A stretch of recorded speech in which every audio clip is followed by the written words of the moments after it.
welcome back to another episode of the Beyond the Arc podcast. Today, we're going to be talking about the trade deadline, and we're going to be doing one deal for every team, one player that every team, if they were to make a deal, it would be some player that they would go and get like this. So, without further ado, let's jump right on into this.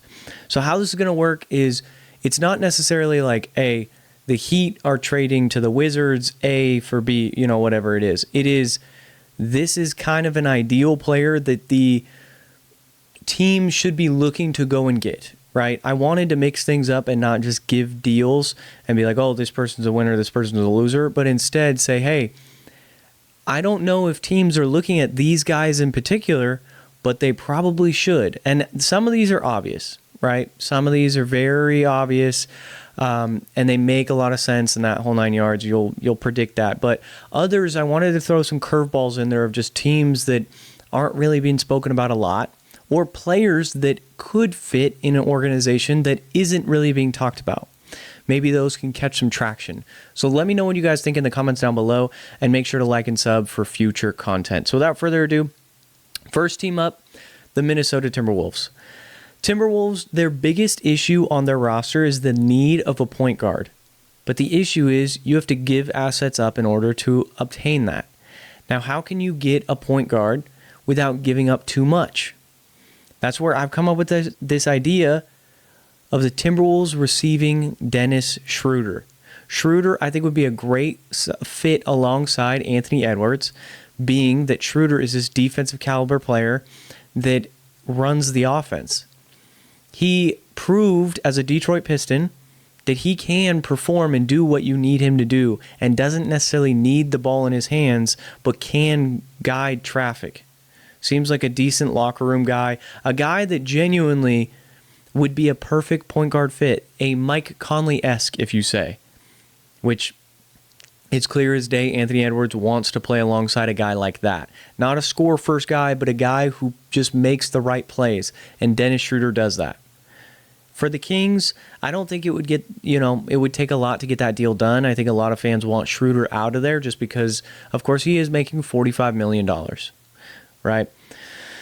Now, the Kings are my next team. Funny enough, some of these teams do line up. I do think the perfect fit for the Sacramento Kings to go and trade for. Also, one thing I should keep in mind, I should say up front for you to keep in mind as well, is every team... This would be if every team was kind of not necessarily buying, but like making a trade for a specific player. They're going and calling that front office of the other team. So, for example, right here, the Kings go and call Minnesota about Rob Dillingham. I think that the Kings need to hit a full reset. I've talked about that numerous times on this channel. The Kings are in a spot where they need to ship off DeRozan. They need to ship off LaVine. They need to ship off Sabonis and just start fresh. Keegan Murray, I think, should be considered. I think that you take a risk on low-value guys, as in a young guy who just needs time to develop. Rob Dillingham would be the perfect fit in Sacramento. I think you go take a risk on a flyer such as, I thought of a plethora of names here for the Kings. I thought of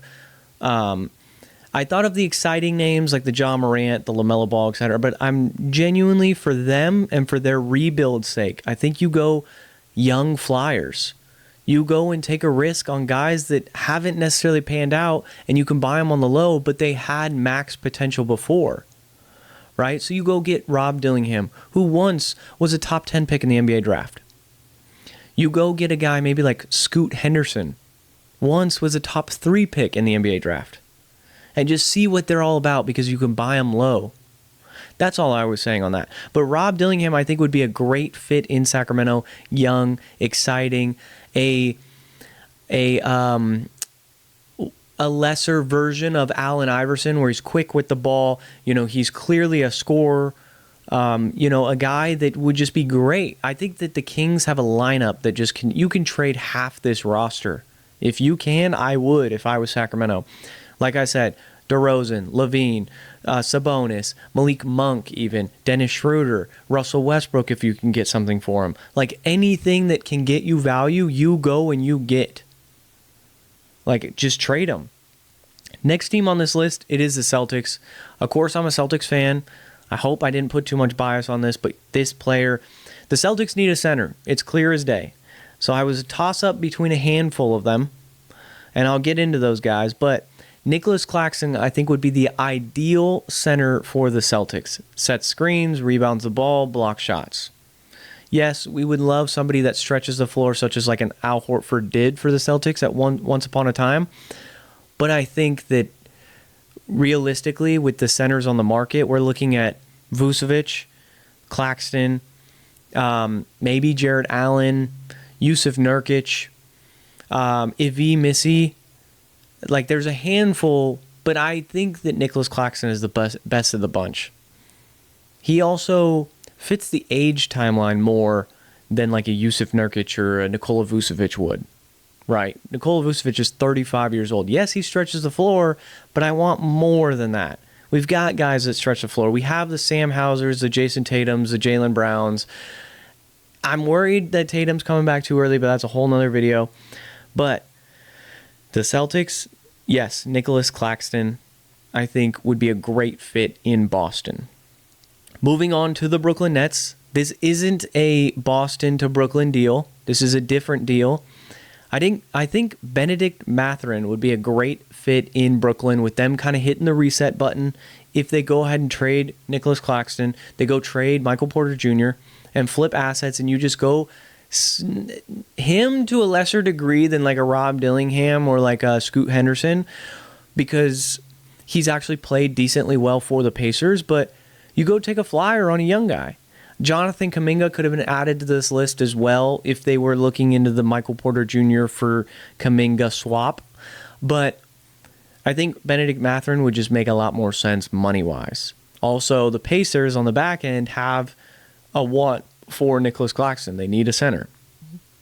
But I have a different idea for the Pacers, because the Pacers are a little familiar with this guy. I think the Pacers go call Sacramento and talk to them about Domantas Sabonis. The trade would be centered around guys like Benedict Mathurin, Aaron Nesmith, etc. But yes, you go get your starting five. So you have a lineup of Sabonis, Pascal, you have Tyrese Halliburton. That's your big three. I think that would gel well together. Sabonis stretches the floor a bit. Pascal, of course, wants to play with the ball. You get off of, guys like Benedict Mathurin, which would be enticing for Sacramento because they fit the mold of just what I was talking about with Brooklyn. So I like that idea of Sabonis in Indiana. Next up here, Atlanta.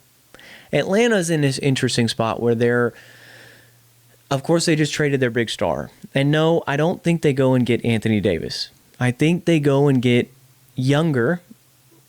They use guys like Kristaps, shed money, and they go and get somebody like Herb Jones. I don't know the value, but Herb Jones, there's probably a top 10 pick there for the Pelicans that Atlanta owns.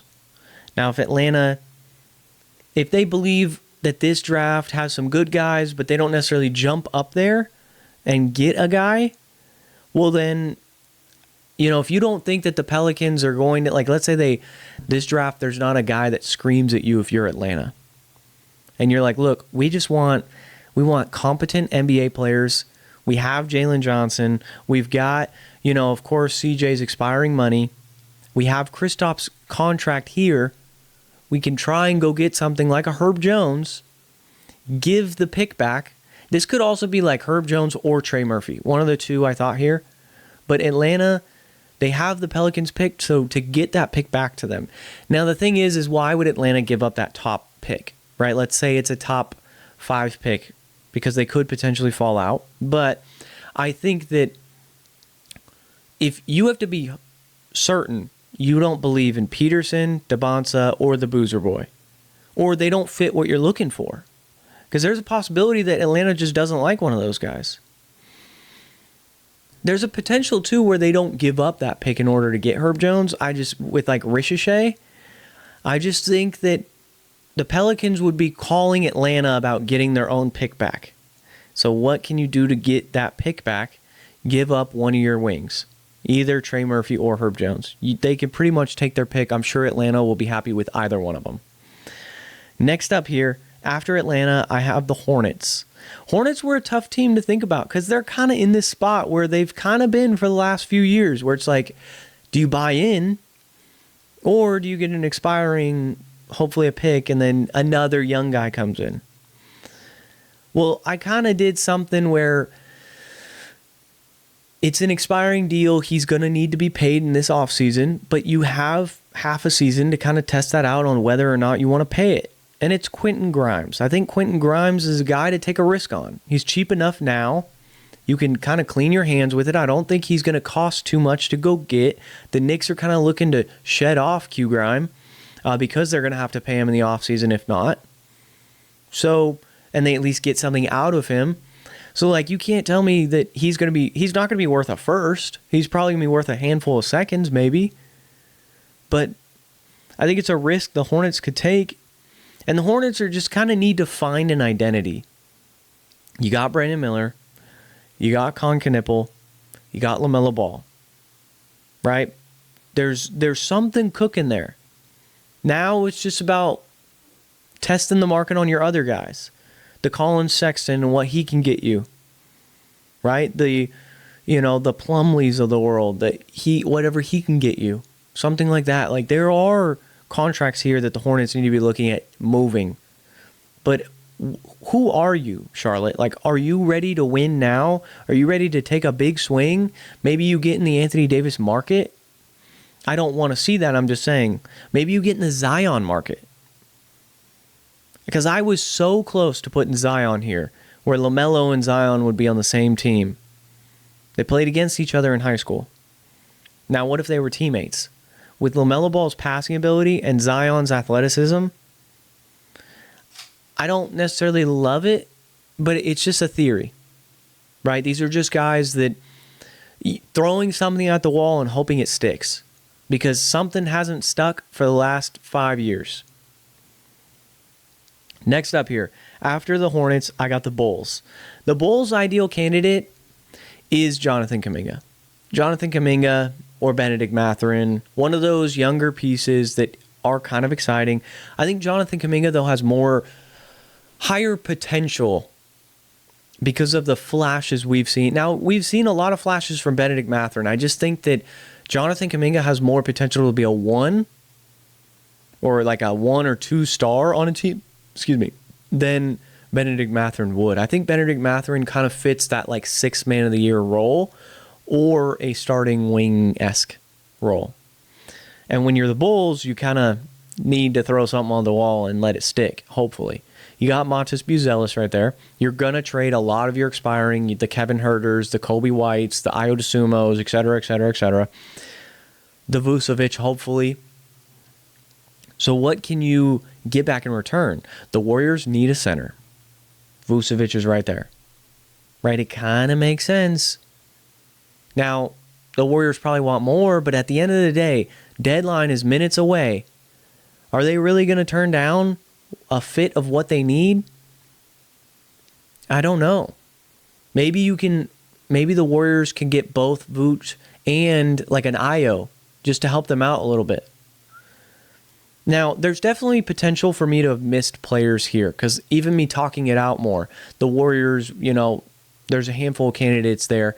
I didn't necessarily list that person. It's just one player. So if you could think of somebody else, let me know in the comments for sure. I'm always willing to have a conversation and respond and everything, right? And I'll get to the Warriors here in just a minute. But the Cavs are next up, and the Cavs need some wing help. It seems like DeAndre Hunter is out the door, or maybe out the door. We don't know. Right? Lonzo Ball might be a trade candidate. Jarrett Allen might be a trade candidate. Darius Garland might be a trade candidate. But what do you get back in return to help them out? I put Jeremy Grant. Jeremy Grant is a solid wing. He played solid minutes for the Nuggets, the Trailblazers. He's done his thing in Detroit. But he's just a vet that can help you out. And he has playoff experience. So if you're a team like the Cavs that's been disappointing thus far and you need to get better, and clearly your number one guy is Donovan Mitchell, if you're like, hey, we can run Mobley at the 5, let's get rid of Jarrett Allen, or even, in some like possible 3-team deal, because I don't think Portland would want Jarrett Allen back, or even like Lonzo Ball in the mix of that deal, something like that. You then go and get your guy, Jeremy Grant. Jeremy Grant would then help defensively, but also is a bit of an offensive punch when he gets the ball. I would like that fit for the wing aspect of the Cavs. What would it take to get it done? That's a whole nother question, but the whole point of this video is one player that the Cavs should say, hey, what do you guys want for him? What gets this deal done? Something like that. The Mavericks. It's been talked about a handful of times. I think the Mavericks' ideal candidate is hitting the younger button and going and getting Coby White. Coby White, point guard alongside Cooper Flagg. Go get younger, build around your guys. You went and got your guy in Cooper Flagg. Right now, go get other players to build around your number one option. Is Kyrie and Anthony Davis the fit that you want? And if it's sure, it could definitely be. But I think that there's potential here for flipping a script, right? Turning the Luka deal. It's unfortunate that Anthony Davis got hurt again before he was flipped, but it's just Anthony Davis's career. Kyrie still hurt. It's just unfortunate it's been happening. The next team after this, the Nuggets. The Nuggets are in a tough spot because they're actually playing decently well without Jokic. And they play better with Jokic, but they're kind of a fun team to watch without him as well. So for them, I kind of just went some depth, just helping them out a little bit. A guy that's cheap, he's probably going to get moved, Yabusele.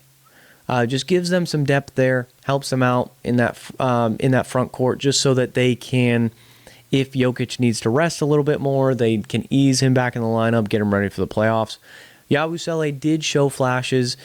His time with France really showed flashes. That's why he got another NBA contract. But overall, I think he would just be a good bench piece for the Nuggets. Why not? It's one player per team making a call. They're not going to make some big splash trade where they're trading Jamal Murray. It's not going to happen. They're going to make the tink, just like they brought in the offseason, a couple bench guys to help out. The Pistons here. Pistons ideal, they need to call about Lauri Markkanen. Now, of course, you're going to be dealing with the toughest GM in the league, Danny Ainge. So, and the thing is here, there's a huge stipulation not to overpay. Right? Jaden Ivey, Tobias Harris, and maybe one pick. I don't want to go too much more than one, because that's when things start going sideways. When you give up these 4 or 5 first-round picks, then you're the Clippers, and you don't have draft capital at all to make more moves. So, I would set the line there at 1, maybe 2 first-round picks. But that's it. I'm not doing no 4 first-round picks. Right? But the Warriors are my next team. I think their ideal candidate here would be Michael Porter Jr. I think they also need a center. I think you can make a deal for a cheap center, though, because the Warriors have always done that. They've been running their organization with the JaVale McGee's and the DeMarcus Cousins on a cheap deal and all these centers for very cheap, and they've been successful at it. So keep doing it. Go get a guy like MPJ. The Nets have a desire for a player that you have in Jonathan Kuminga. And yeah, Buddy Hield's going to need to go, but Moses Moody will probably need to be attached to that also. But Jimmy Butler's gone for the rest of the season, meaning you're going to need to get something going to save Curry's legacy at the end of his career. So this way, this will help out. Michael Porter Jr. comes in. Hopefully he continues the same production he's been performing in Brooklyn. It'll probably go down a little bit, but at least he'll be a good threat to put alongside Steph Curry. Because if you just go get a Vucevic and that's it, that's your deadline, I don't think that pushes the needle. And I don't think teams in the playoffs will be scared of Vucevic dropping 30 on them. Versus Michael Porter Jr. could pop off any day for 30. Right? And then you go get a SV Missy or somebody cheap, a Nick Richards even, and you run your offense that way. I think that makes a lot of sense for the Warriors specifically. Now, can they make the money match? That's the question, because Michael Porter Jr. does make a lot of money. After this, I have the Rockets. Jose Alvarado, I think, is a perfect fit in the Rockets organization. A grit, grind guy, defensive first kind of guy, but on the offensive side of the ball, doesn't necessarily need the ball, but can handle the offense. They don't need nothing crazy here. I think a Jose Alvarado, I think a Dennis Schroeder, I think Tyus Jones, I think somebody that just can manage the offense. Because Kevin Durant, he'll do the scoring. Albert Sengun, he'll do the scoring.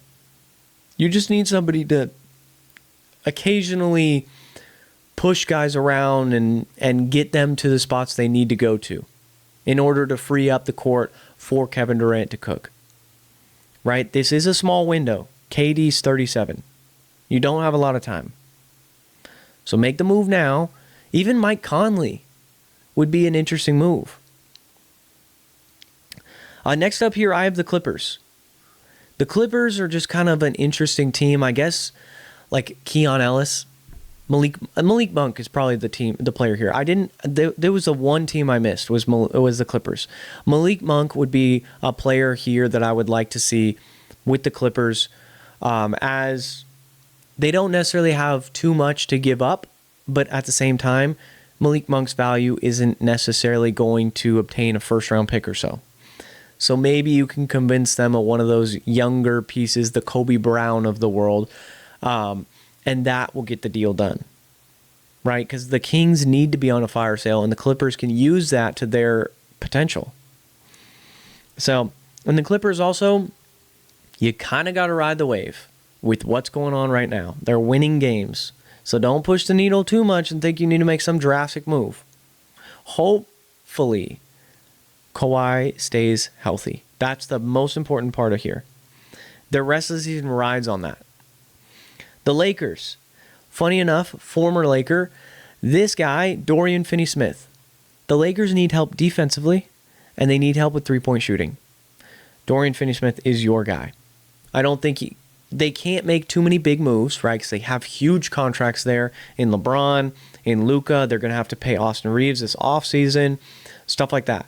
So you go get guys that help tinker the needle, right? Push it slightly, not too much, but a guy that will help out dramatically is Dorian Finney-Smith. And they need wing. They need a wing. So I think that makes sense. Plus, the Rockets don't even really need Dorian Finney-Smith. They don't. They got Amen Thompson. They have Kevin Durant. They have Tari Eason, Jabari Smith. Next up here, the Grizzlies. This player I listed here if they decide to blow it up completely. The Ja Morant trade and the Jaren trade. Right? I think in a Ja Morant return, you'd be looking at like Tyler Hero, Simone Fontecchio. In a Jaren return, who knows? Hopefully you can finesse and get a plethora of picks. But the guy I think they should look at, Scoot Henderson.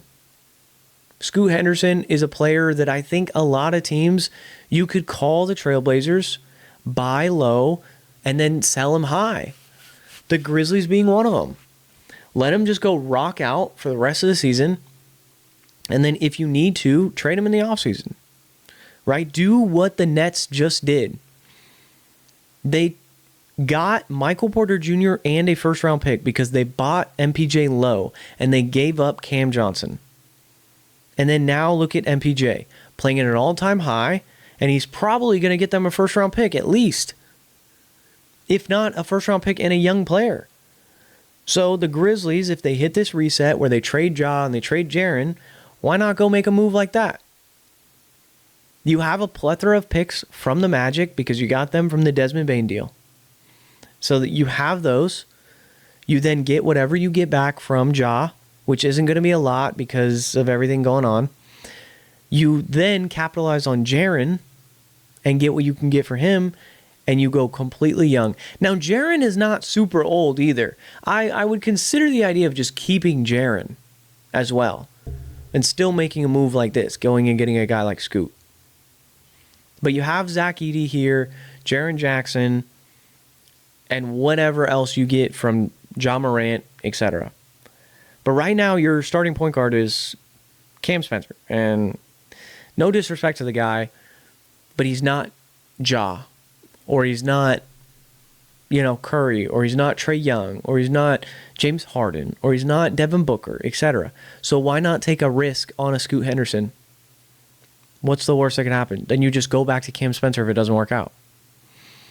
Next up, the Heat. The Heat's player, Ja Morant. I think that the Heat need to make a move. I think they're always in this awkward spot where they're like, their roster's just not good enough. And it's been like that for a little bit now.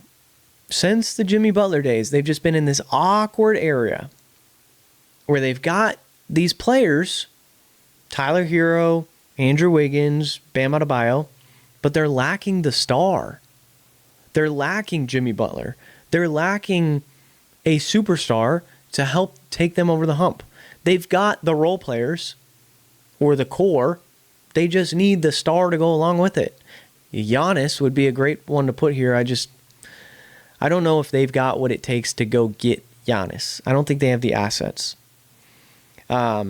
Which is funny because another team I put on here I'll get to him. But the Heat, Ja Morant. I think he makes a lot of sense playing alongside Bam.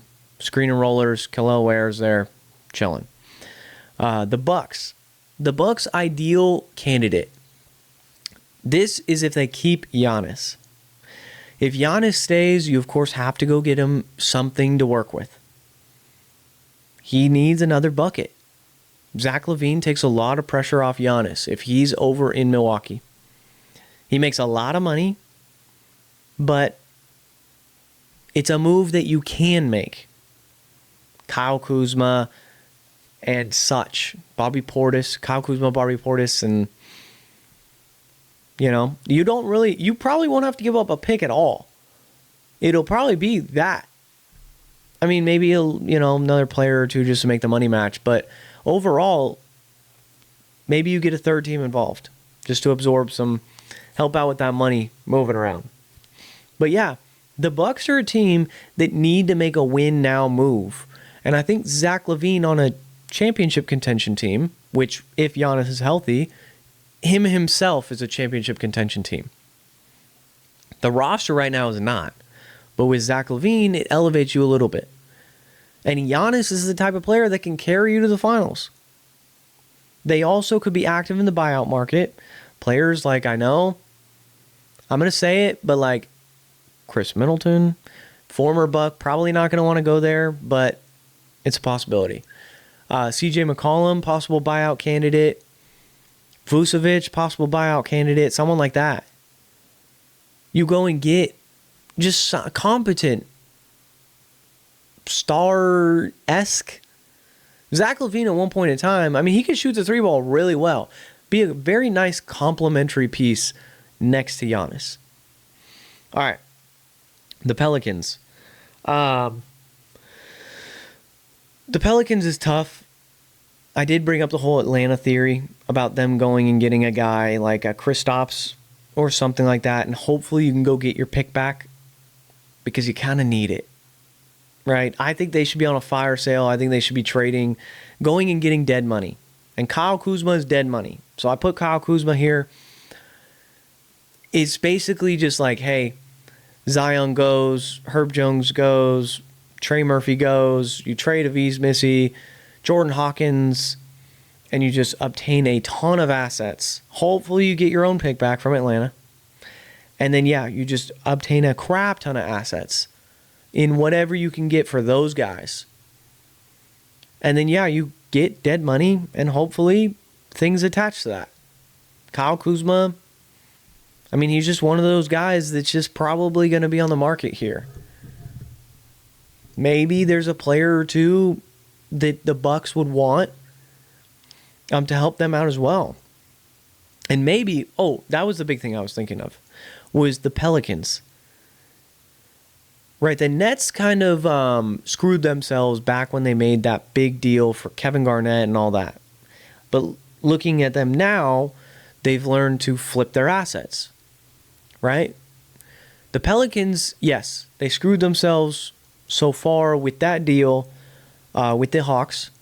But now you have an opportunity where you can go and get a guy and go get assets. So hopefully you can do something crazy. And you can trade like Trey Murphy to the Bucks. And you go get that 2031 first round pick from the Bucks. Because I don't think Giannis will be there in 2031. If I am 29 NBA teams, I am making a call to the Bucks. What do you want for that pick? What do you want for 2031? That's 5 years from now. I don't think Giannis will be a Buck 5 years from now. I think he'll be long gone. So if you're the Pelicans and you can jump on that boat early and you can say, hey, we'll give you Trey Murphy. It'll keep Giannis happy for a little bit. Trey Murphy could potentially help out. We could even see some deal there where the Bucks later flip Trey Murphy. But realistically, this was just kind of a curveball out of left field.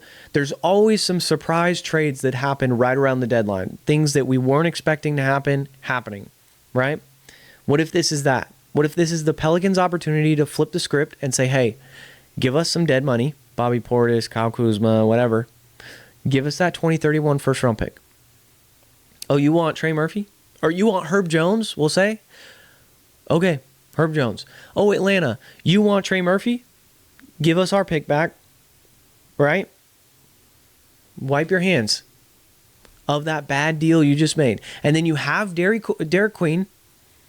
You've got that 2031 first round pick, and then you have your own pick back.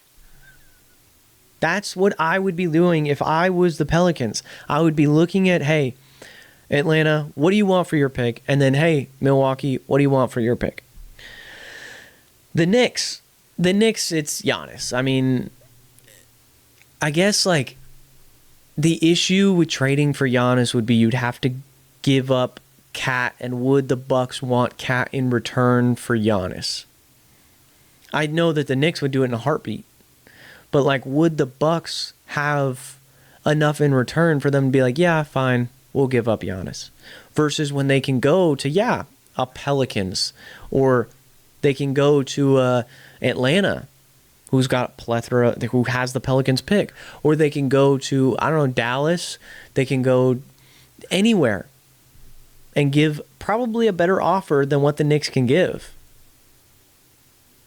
Right? Only second apron teams cannot give an offer better than the Knicks. And that would be like the Warriors, which the Warriors are not getting Giannis. They're a second apron team. They're not going to trade Jimmy Butler for Giannis 1-for-1. No way. It's just not going to happen. The Bucks aren't going to say yes to that at all. So that's why I said with the Knicks, Giannis, but the Knicks, I don't really know what to make of them right now. They're in this tough spot because they gave up so much draft capital to get Mikal Bridges. And now you're like, oh, Cat's not working out now. Probably shouldn't have fired Tom Thibodeau, but that's a whole nother topic. The Thunder are another team that was like, this video is to make a trade for every team and a player that every team, like one player for every team. The Thunder, it was like, you probably shouldn't make a deal here on the deadline, but if you do, you could use some three-point shooting. So I said, hey, what's a deal that can help out them now, isn't really going to affect them in the long run? Kevin Huerter. Kevin Huerter is a guy, you go talk to the Bulls, he's an expiring deal, he's a three-point shooter, you bring him in, you bring him off the bench, he may hit a couple threes for you in the playoffs if you need it. If not, no harm, because you give up what, Ousmane Dieng, or you give up Nikola Topic or something like that, like nothing crazy, nothing that is not a J-Dub, not a Chet, not a Shea, obviously, not a Alex Caruso, nothing like that, but just a guy to help fill the bench. The Magic, I have said this, the Magic need a center, so the player I came up with for them, it's a center, and that center, Yusuf Nurkic. I think they need offensive help, and they need a guy that is taller than Wendell Carter. I think that's where a lot of their problem stems, is Wendell Carter is just a bit undersized. He's good, don't get me wrong. But what about this idea of like sliding everyone down? And you have Nurkic, Wendell Carter, Paolo, Franz, Suggs. Or you bring Nurkic off the bench and then you throw him in, for Wendell Carter. Like I think they need to be in the center for a market. They've got contracts there in like a Jonathan Isaac. They have interesting players that have value in ideally if they could go get like Lauri Markkanen, I would prefer that. But I think he would be too expensive. You'd have to give up like Anthony Black, and Anthony Black has been balling. Now, would they give him up in exchange for Lauri Markkanen? Probably, but Lauri Markkanen makes a lot of money, so I don't know. I like Lauri Markkanen, of course, for them, but I think Jusuf Nurkic is a more realistic idea for them. The 76ers, I don't know what to make about the Sixers. They're good one day, and they're not good the other day. Embiid looks healthy one day and looks bad the next day. I don't know. I think he's on the trajectory of being healthier. I have said this in another video that they should take calls on Joel Embiid to just kind of not have to deal with the injury history anymore. But if you get rid of Embiid, then you got to get rid of Paul George, and then it becomes Maxi's team, and that's totally fine, but is it the season to do so? So I went a different route and just went some bench depth. Cam Thomas, a spark plug off the bench, helps them with that scoring. Unfortunately, Jared McCain looks like he just needs more time to just get back to his old self. I think it can happen, but it's just not now. Suns. This one I was thinking about, and I'm like, kind of a crazy deal, way out of left field. But I was like, who can I pair Devin Booker with? Right, you got Dillon Brooks there, which you have Dillon Brooks there, though. You've got Mark Williams there, right? Devin Booker's a great three-point shooter. Dillon Brooks can shoot pretty good from the three-point line. Grayson Allen's there. So I said, let's give him a non-three-point shooter. Let's give him somebody crazy, though. So I went Zion. Zion to the Suns is something that is intriguing because it's like, we haven't seen Devin Booker. Well, I guess we haven't seen a lot of players with a guy like Zion, but like Zion's comp coming into the NBA was Charles Barkley, Larry Johnson-esque. Why not bring him to Phoenix? Charles Barkley is home. So you bring him to Phoenix. Zion, D-Book, it's a little bit of, they're already in this weird spot where they're like kind of good, but they're not supposed to be. So it's like, why not go full into the weird and you buy Zion at a lower price? What his value would be. And then from there, you're like, oh, I actually like Zion and D-Book together weirdly. It would be a strange fit. It would be one of those out of way left field deals. You just don't expect to happen, but it happens. But it's something to think about is, hey, what if Zion went to Phoenix and balled out with Devin Booker? Revived his career? I don't know. Something to think about. The Trailblazers. I said the Trailblazers kind of need to take on an expiring deal. Kristaps Porzingis is that guy. If Atlanta's like, hey, we are looking to make more win now moves, let's go and see what's up about Jeremy Grant, Kristaps could be on the other end of that. But also, that would probably be more in like a 3-team deal where like Jeremy Grant moves to, I don't know, Golden State, who then moves Moses Moody to Atlanta, who moves Kristaps to something like that.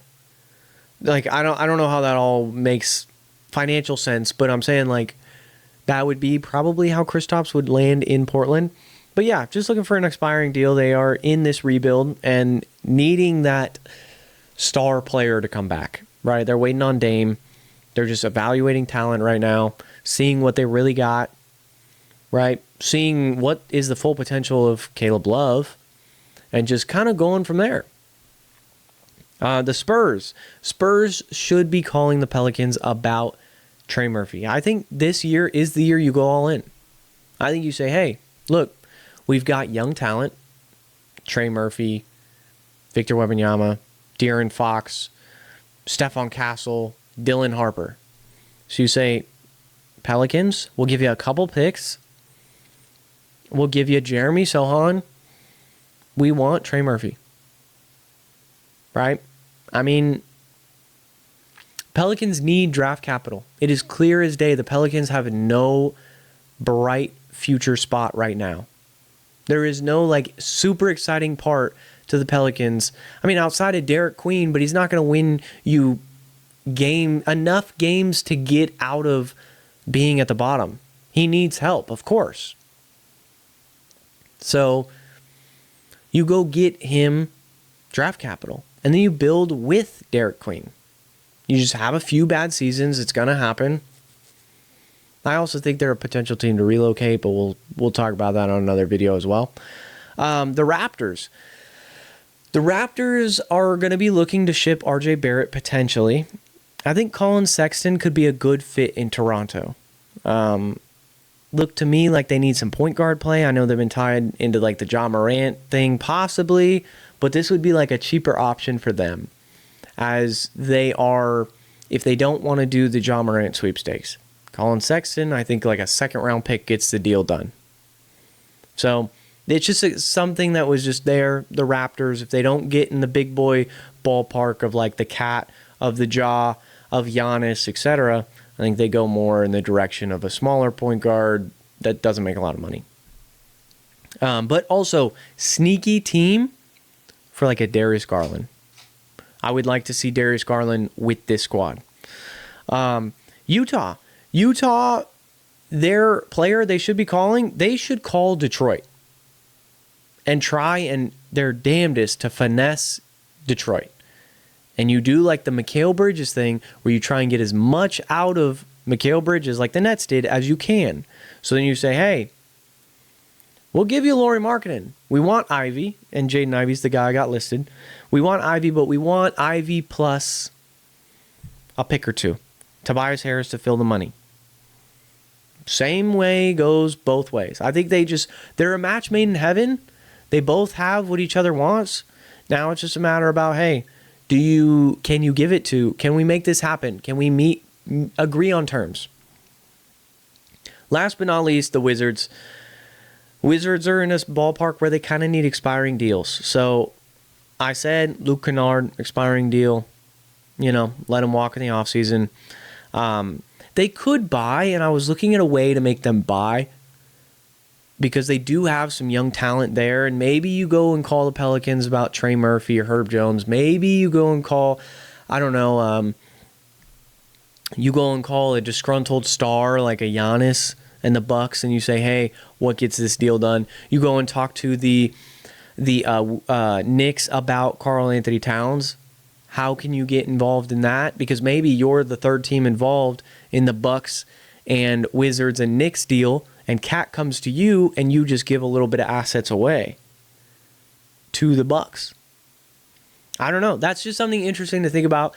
There are some players I did miss as I was talking it out loud.